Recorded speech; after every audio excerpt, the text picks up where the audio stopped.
Wala pa rin tayong binabantay ang low pressure area o namang sama ng panahon na maaaring maging bagyo sa mga susunod na araw. And for today, ay humina na nga yung epekto ng southwesterly wind flow dito sa may Palawan. So hindi na ito umiiral sa anumang bahagi ng ating bansa.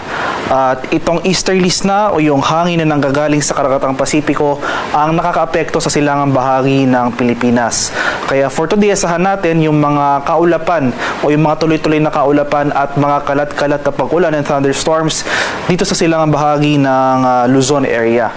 Samantala for Metro Manila and the rest of the country ay magpapatuloy itong generally fair weather ngayong araw, maliban na lamang sa mga isolated rain showers or localized thunderstorms. At para sa magiging lagay ng ating panahon ngayong araw dito sa Luzon, dahil sa epekto ng easterly, sasahan natin itong maulap na kalangitan at mga kalat-kalat na pag-ulan at pagkulog at pagkidlat dito sa area ng Aurora at sa may Quezon. So madaling araw pa lamang, ngayong madaling araw, may mga naitala na tayong early morning thunderstorms sa may Quezon area. Asahan natin na later in the day, mas rarami pa yung mga lugar na makakaranas ng pag-ulan. Since ito nga yung mga lalawigan sa silangang bahagi ng Luzon, so sila yung pinaka-susceptible sa mga thunderstorms sa dulot ng easterlies na since yung hangin nga ay nanggagaling sa karagatang Pasipiko.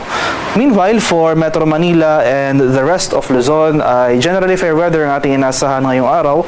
Bahagyang maulap hanggang sa maulap na papawirin, sasamahan lamang yan ng mga biglaan at panandaliang pag-ulan na dulot ng thunderstorms.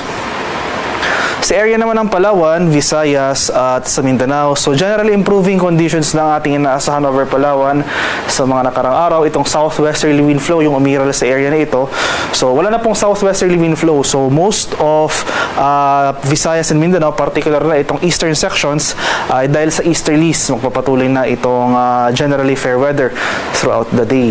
Pero asahan pa rin natin yung mataas na tsansa ng thunderstorm activity sa silangang bahagi ng mga areas na ito, particular na dito sa Eastern Visayas, Caraga at Davao Region, since ito nga yung mga lugar na sa eastern section ng ating bansa.